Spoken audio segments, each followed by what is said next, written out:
الحمد لله نحمده ونستعينه ونؤمن به ونتوكل عليه ونعوذ بالله من شرور أنفسنا ومن سيئات أعمالنا من يهده الله فلا مضل له ومن يضلله فلا هادي له ونشهد أن لا إله إلا الله وحده لا شريك له ونشهد أن محمدًا عبده ورسوله أرسله بالهدى ودين الحق ليظهره على الدين كله ولو كره المشركون وشر الأمور محدثاتها كل محدثة بدعة وكل بدعة ضلالة أيها الإخوان والأخوات أوصيكم وإياي أولا بتقوى الله يا أيها الذين آمنوا اتقوا الله حق تقاته إلا وأنتم مسلمون بسم الله الرحمن الرحيم واتلوا عليهم نبأ إبراهيم إذ قال لأبيه وقومه ما تعبدون സ്നേഹം നിറഞ്ഞ സത്യവിശ്വാസികളെ സത്യവിശ്വാസിനികൾ, സർവലോക സൃഷ്ടാവും സംരക്ഷകനുമായ അള്ളാഹുവിൻ്റെ നിയമങ്ങളും അവൻ്റെ നിർദ്ദേശങ്ങളും ജീവിതത്തിൻ്റെ എല്ലാ മേഖലകളിലും കഴിവിൻ്റെ പരമാവധി പ്രാവർത്തികമാക്കി ജീവിതം ചിട്ടപ്പെടുത്തണമെന്ന് ആദ്യമായി സ്വന്തത്തോടും തുടർന്ന് നിങ്ങൾ ഓരോരുത്തരോടും ഉണർത്തുകയാണ്, ഉപദേശിക്കുകയാണ്. അള്ളാഹുവിൻ്റെ നിയമങ്ങൾക്ക് പ്രാമുഖ്യം നൽകി ജീവിതം ക്രമീകരിക്കുന്ന അവൻ്റെ ഇഷ്ടദാസന്മാരുടെ കൂട്ടത്തിൽ അള്ളാഹു നമ്മെ ഏവരെയും ഉൾപ്പെടുത്തി അനുഗ്രഹിക്കുമാറാകട്ടെ.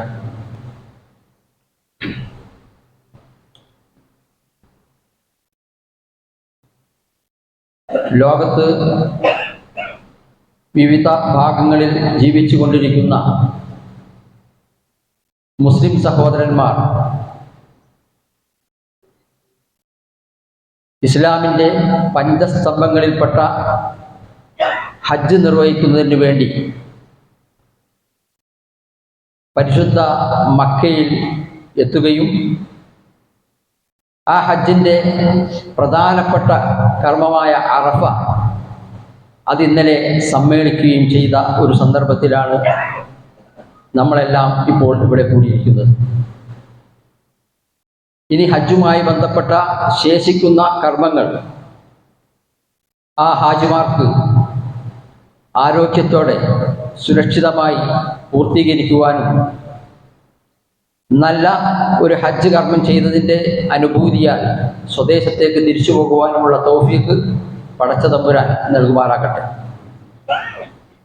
ആ ഹജ്ജിന് വേണ്ടി എപ്പോഴും പ്രാർത്ഥിച്ചുകൊണ്ടിരിക്കുന്ന, ആ നിയ്യത്തുമായി ജീവിക്കുന്ന, എന്നാൽ അവിടെ എത്താൻ ഇതുവരെ സാധിച്ചിട്ടില്ലാത്ത സഹോദരന്മാർക്കും സഹോദരിമാർക്കും അത് നിർവഹിക്കുവാനുള്ള തൗഫീഖ് പടച്ച തമ്പുരാൻ നൽകുമാറാകട്ടെ. നമ്മളൊക്കെ മനസ്സിലാക്കിയതുപോലെ ലോകത്തിൻ്റെ വിവിധ ഭാഗങ്ങളിൽ നിന്നെത്തിയ മുസ്ലിം സഹോദരങ്ങൾ അവരുടെ ഭാഷയിൽ, അവരുടെ വസ്ത്രത്തിൽ, അവരുടെ വർണ്ണത്തിൽ എല്ലാം വ്യത്യസ്തമാണ്.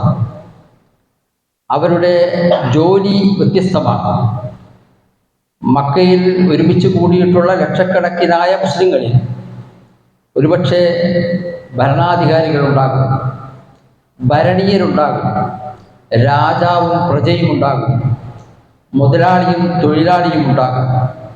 എന്നാൽ അവരെല്ലാവരും തന്നെ ഒരൊറ്റ നാഥൻ്റെ മുമ്പിൽ ഒരു പ്രവാചകന്റെ അനുഷ്ഠാന കർമ്മങ്ങൾക്കനുസൃതമായിക്കൊണ്ട്, ഒരു കഅബയെ ഖിബലയാക്കിക്കൊണ്ട്, ഒരേ മന്ത്രധ്വനിയുമായി കൊണ്ടാണ് ഹജ്ജ് നിർവഹിക്കുന്നത്.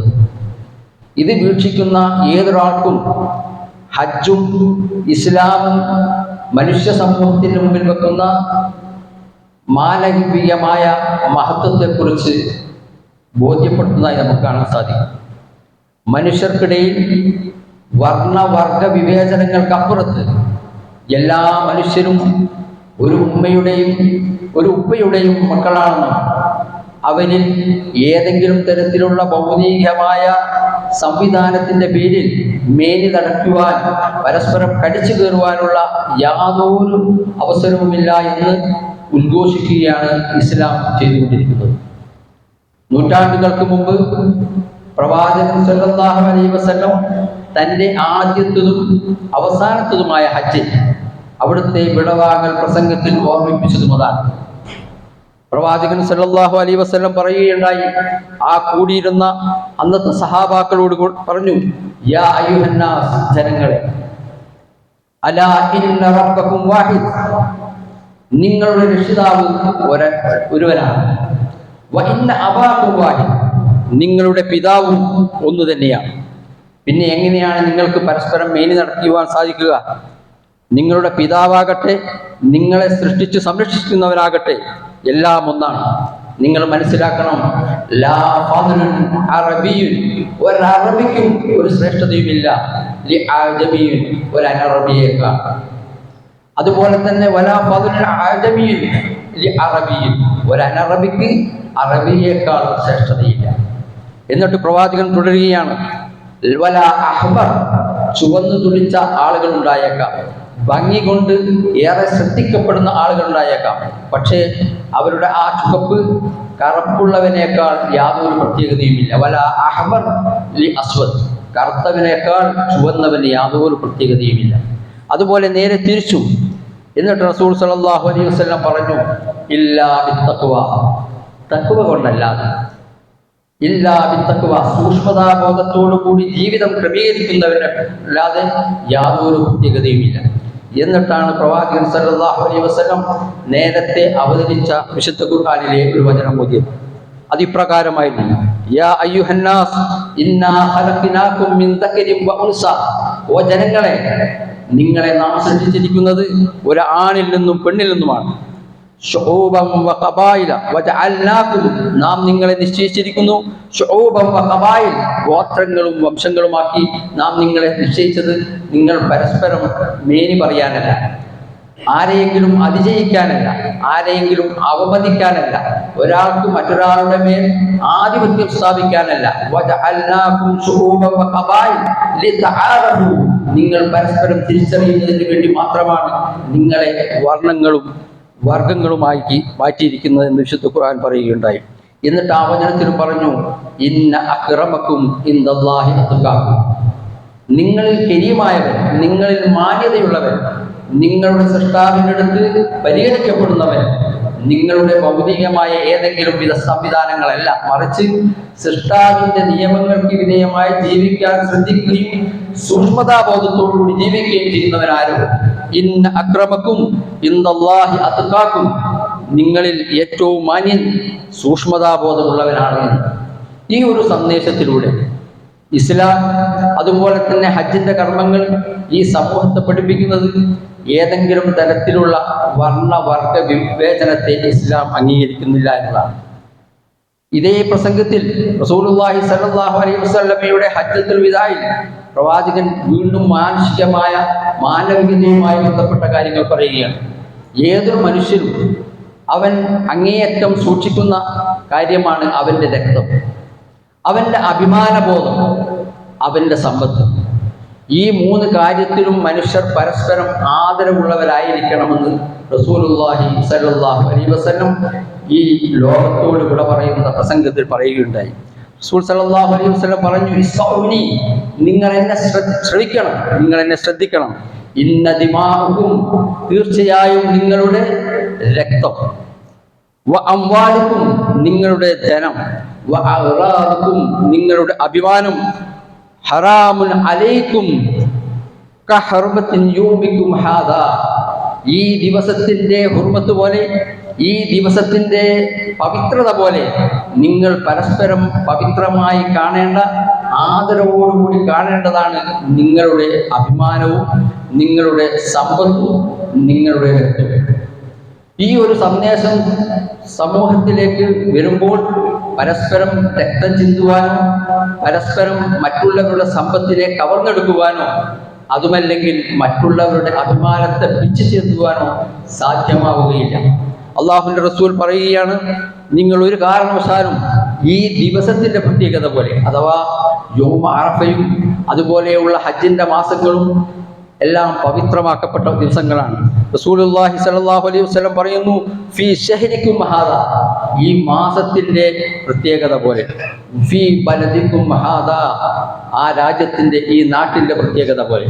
അപ്പോൾ ഈ പ്രദേശത്തിന്റെ പവിത്രത പോലെ, അതുപോലെ ഈ മാസത്തിന്റെ സംശുദ്ധി പോലെ, ഈ ദിവസത്തിന്റെ മഹത്വം പോലെ നിങ്ങൾ പരസ്പരം ആദരിക്കേണ്ട, പരസ്പരം അംഗീകരിക്കേണ്ട, കവർന്നെടുക്കുവാൻ പാടില്ലാത്ത 3 കാര്യങ്ങളാണ് മനുഷ്യന്റെ അഭിമാനം, അതുപോലെ തന്നെ മനുഷ്യന്റെ സമ്പത്ത്, മനുഷ്യന്റെ രക്തം.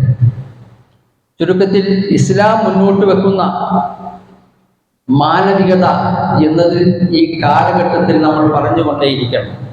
വർണ്ണത്തിൻ്റെയും വർഗത്തിൻ്റെയും പേരിലുള്ള അടിച്ചമർത്തലുകളും അതുപോലെ തന്നെ ഭരണത്തിൻ്റെയും അധികാരത്തിൻ്റെയും പേരിലുള്ള അടിച്ചമർത്തലുകളും നടക്കുന്ന ഈ സന്ദർഭത്തിൽ മനുഷ്യരെല്ലാവരും ഒന്നാണെന്നും ഒരേ മാതാവിൻ്റെയും പിതാവിൻ്റെയും മക്കളാണെന്നും ആ മനുഷ്യർ പരസ്പരം കടിച്ചു കീറാൻ പാടില്ല എന്ന ഇസ്ലാമിൻ്റെ ഈ സന്ദേശം നമ്മൾ ആവർത്തിച്ചുകൊണ്ടിരിക്കുക മാത്രമല്ല, അതിൻ്റെ പ്രായോഗിക രൂപം ജീവിതത്തിൽ ഉണ്ടാക്കിയെടുക്കുകയും ചെയ്യേണ്ടതുണ്ട്.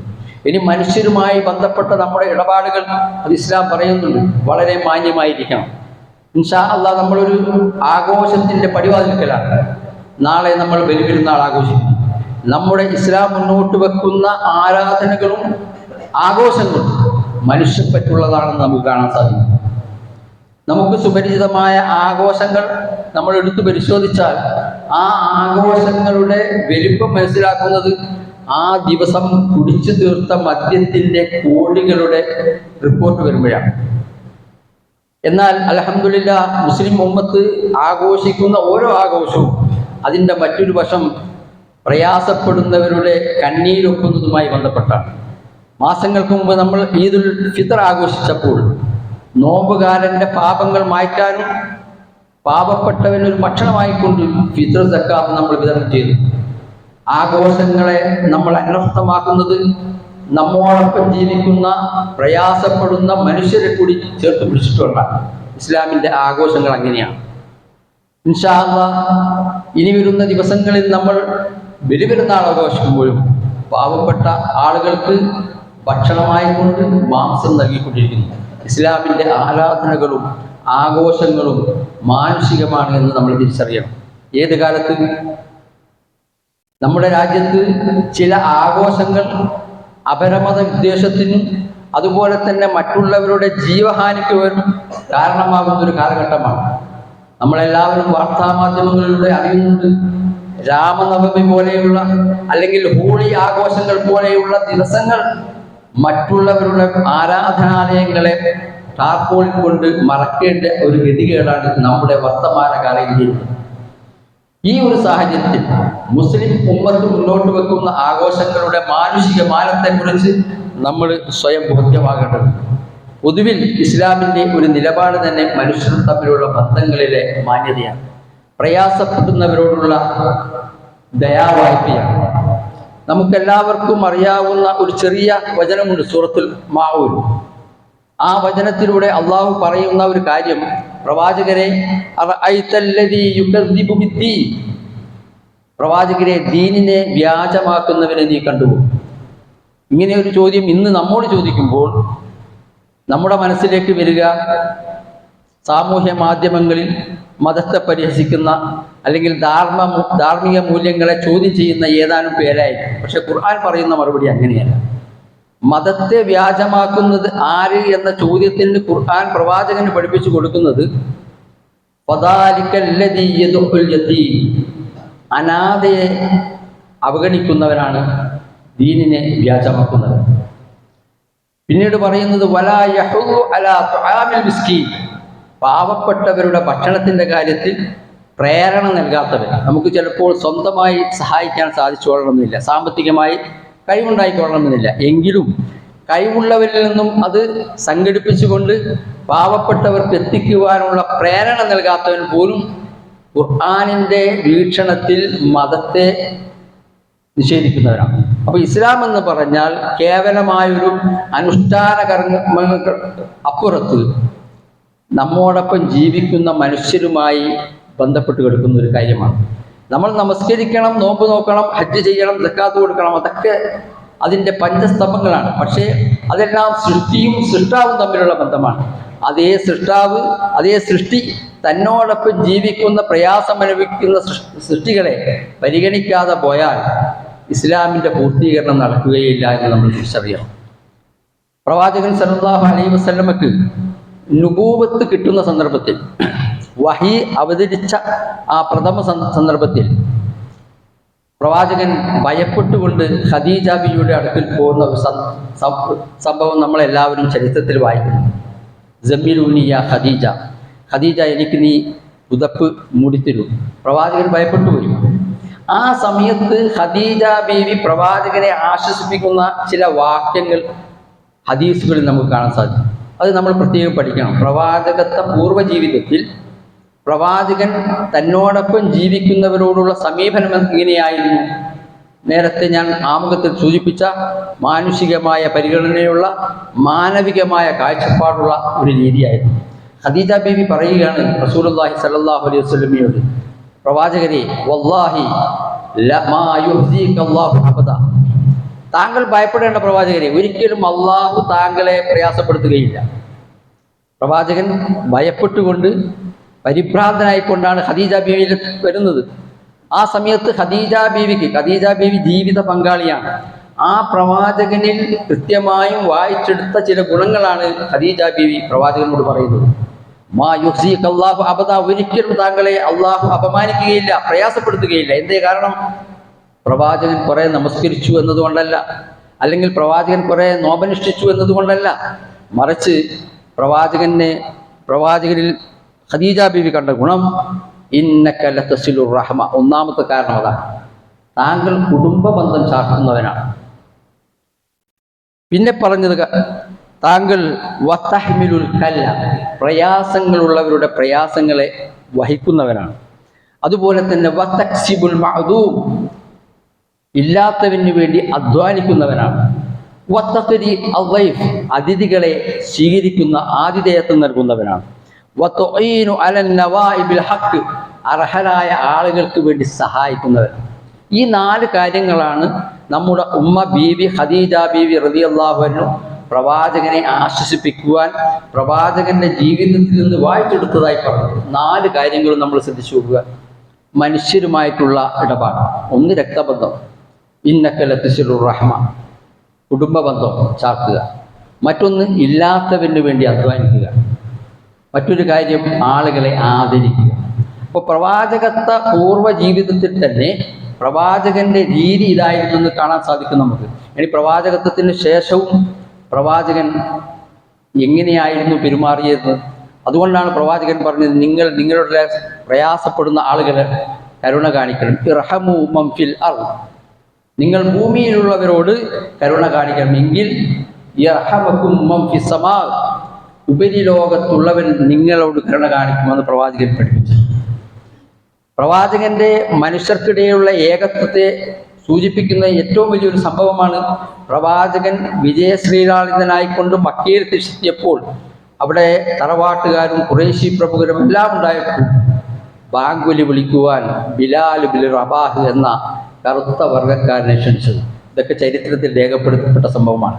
അപ്പോൾ ഈ ഒരു മാനവികതയെക്കുറിച്ച് പറയുക മാത്രമല്ല, പ്രവാചകൻ ലോകത്തിന് പ്രയോഗവൽക്കരിച്ച് കാണിച്ചു കൊടുക്കുകയും ചെയ്തിട്ടുണ്ട്.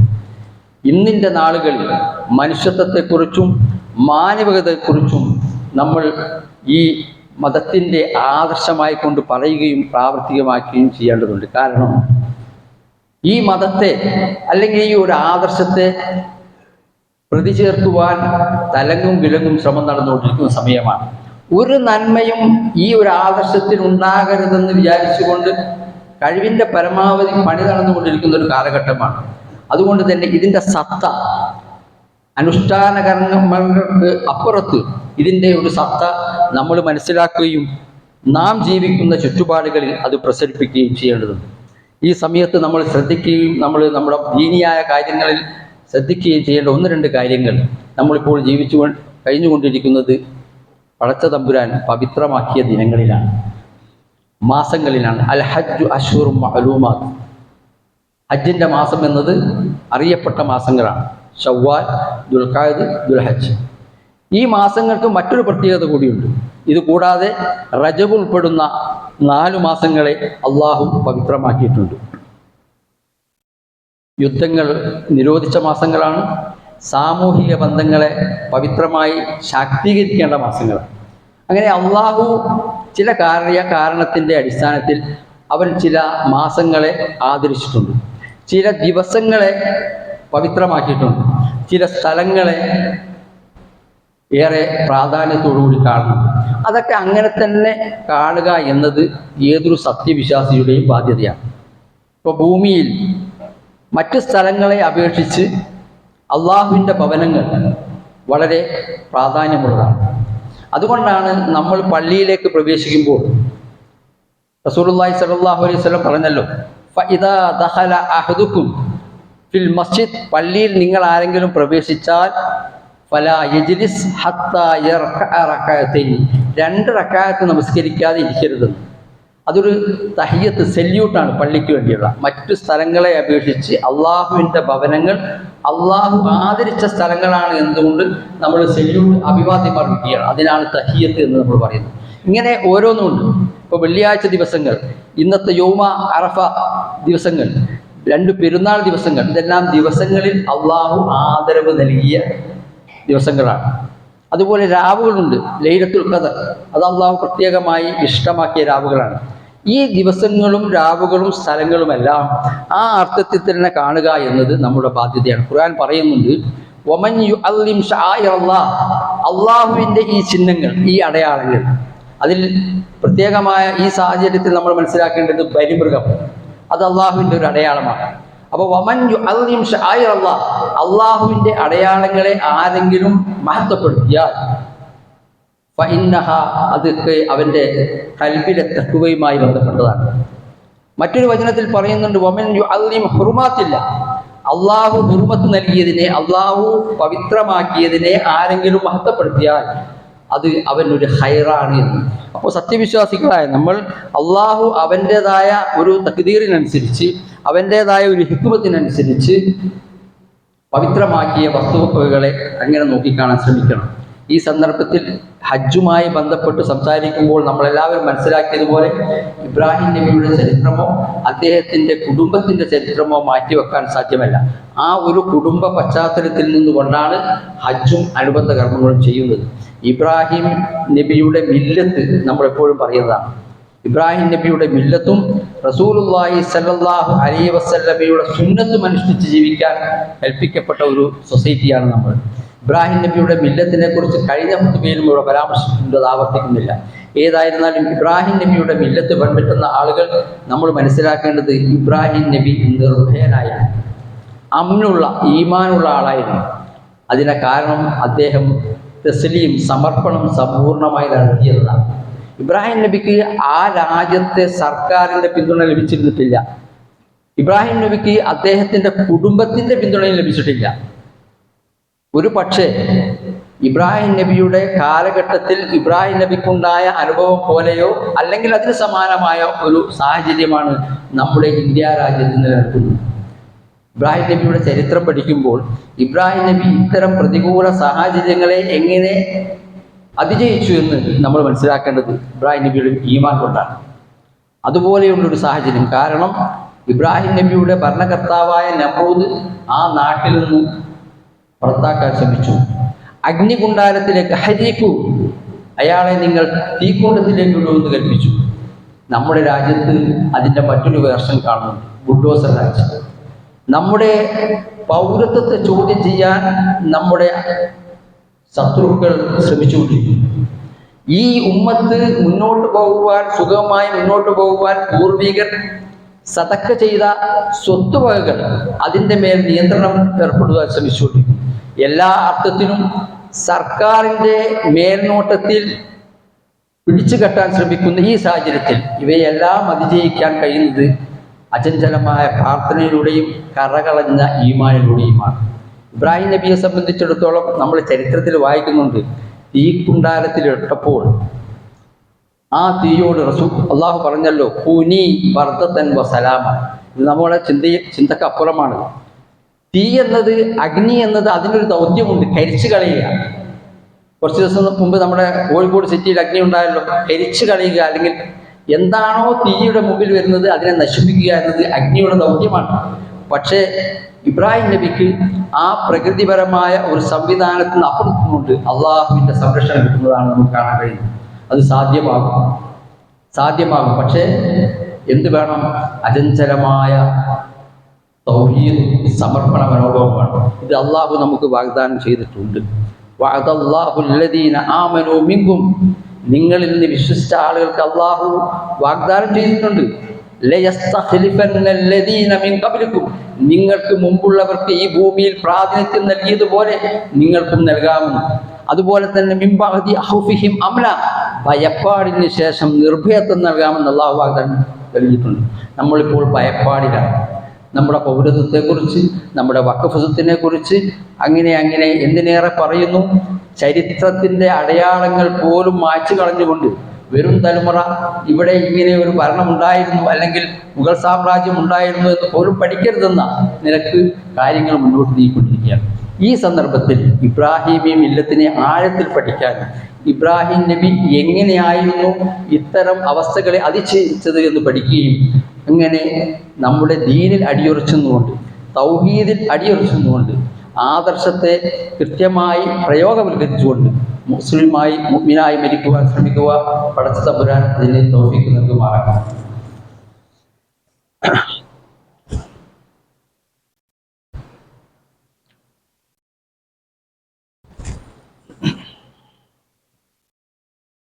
അൽഹംദുലില്ലാഹ് വസ്സലാത്തു വസ്സലാമു അലാ റസൂലിൽ അമീൻ വഅലാ ആലിഹി വസ്സഹ്ബിഹി അജ്മഈൻ, അമ്മാ ബഅദ്. ചില സഹോദരന്മാർ നമ്മോട് പ്രാർത്ഥിക്കാൻ ആവശ്യപ്പെട്ടു. അതിലൊന്ന്, നമ്മുടെ ഈ പള്ളിയിലെ ഇമാം, അദ്ദേഹത്തിൻ്റെ മകന് ഇന്നൊരു സർജറി ഉണ്ട്. അതുപോലെ ഈ പള്ളിയുമായി ബന്ധപ്പെട്ട ഒരു മുൻകാല പ്രവർത്തകൻ, സീനിയർ മെമ്പർ, അദ്ദേഹം അസുഖബാധിതനായി കിടപ്പിലാണ്. അള്ളാഹു എല്ലാവർക്കും ആയുരാരോഗ്യം നൽകുമാറാകട്ടെ. അതുപോലെ ഈ പ്രദേശത്തെ ഒരു മരണം, എല്ലാവരും മരിക്കും, കുല്ലു നഫ്സിൻ ദായിഖത്തുൽ മൗത്ത്, എല്ലാവരും മരണത്തിൻ്റെ രുചി അനുഭവിക്കും. പക്ഷെ ചില മരണങ്ങൾ നമ്മെ അങ്ങേയറ്റം വേദനിപ്പിക്കും. അങ്ങനെ ഒരു മരണമാണ് ഈ കഴിഞ്ഞ ദിവസം ഒരു ചെറുപ്പക്കാരൻ അദ്ദേഹത്തിൻ്റെ ഗൃഹപ്രവേശന ദിനത്തിൽ തന്നെ ഇവിടെ പറഞ്ഞത്. എല്ലാവർക്കും അറിയാവുന്ന കാര്യമാണ്. നമുക്ക് ചെയ്യാവുന്നത് ആത്മാർത്ഥമായി പ്രാർത്ഥിക്കുക. ആ സഹോദരന് മഅഫിറത്തും മർഹമത്തും നൽകി അനുഗ്രഹിക്കുമാറാകട്ടെ. ആ കുടുംബത്തിനുണ്ടായ പ്രയാസത്തിന് ക്ഷമിക്കുവാനുള്ള കെൽപ്പ് പടച്ച തമ്പുരാൻ നൽകുമാറാകട്ടെ. അതുപോലെ തന്നെ ഈ സന്ദർഭത്തിലൊക്കെ നമ്മുടെ പ്രാർത്ഥനകളിൽ ഉൾപ്പെടേണ്ട ഒരു പ്രധാനപ്പെട്ട വിഭാഗമാണ് നമ്മളെല്ലാവരും മനസ്സിലാക്കുന്നത് പോലെ ഫലസ്തീനിലെ ജനത. ഒട്ടും അംഗീകരിക്കാൻ കഴിയാത്ത വിധത്തിലുള്ള ഒരു സമൂഹത്തിൻ്റെ വംശീയ അക്രമമാണ് അവിടെ നടന്നുകൊണ്ടിരിക്കുന്നത്. പടച്ചവൻ്റെ തക്ദീറിനപ്പുറം ഒന്നും ഈ ലോകത്ത് നടക്കുകയില്ല. മാ അസാബക്കും മിൻ മുസീബത്തിൻ ഫിൽ അർദി വലാ ഫീ അൻഫുസിക്കും, ഈ ഭൂമിയിലാകട്ടെ നമ്മുടെ സ്വന്തം ശരീരത്തിലാകട്ടെ പടച്ചവൻ്റെ നിശ്ചയപ്രകാരമാണ് കാര്യങ്ങൾ നടക്കുക. എങ്കിലും ആ പടച്ചവന് തന്നെ കാര്യങ്ങൾ വഴി തിരിച്ചുവിടാൻ സാധിക്കും. അതുകൊണ്ട് നമുക്ക് ആത്മാർത്ഥമായി പ്രാർത്ഥിക്കാം. ആ ഫലസ്തീനിലെ സഹോദരങ്ങൾക്കും കുഞ്ഞുങ്ങൾക്കും അള്ളാഹു ഹൈറായ ഒരു പോംവഴി പ്രദാനം ചെയ്യുമാറാകട്ടെ. മറ്റൊരു കാര്യം, നമ്മുടെ പെരുന്നാൾ നമസ്കാരവുമായി ബന്ധപ്പെട്ടാണ്. പെരുന്നാൾ നമസ്കാരം രാവിലെ കൃത്യം 7 മണിക്ക് സ്റ്റേഡിയത്തിൽ ഈദ്ഗാഹ് ഉണ്ടായിരിക്കുന്നതാണ്. ഇപ്പോൾ 2 ദിവസങ്ങളായി കാലാവസ്ഥ അനുകൂലമാണ്. ഏതെങ്കിലും രൂപത്തിൽ കാലാവസ്ഥ പ്രതികൂലമാവുകയാണെങ്കിൽ അതേസമയം തന്നെ 7 മണിക്ക് തന്നെ ഇർഷാദി പള്ളിയിലും ഈദ് നമസ്കാരം ഉണ്ടായിരിക്കും.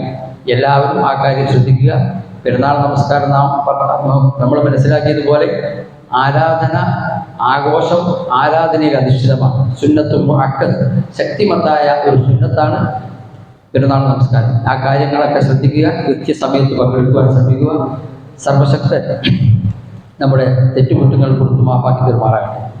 നമ്മിൽ നിന്ന് വിട പറഞ്ഞു പോയ സത്യവിശ്വാസികൾക്കും സത്യവിശ്വാസികൾക്കും അവൻ മഅഫറത്തും മർഹമത്തും നൽകി അനുഗ്രഹിക്കുമാറാകട്ടെ.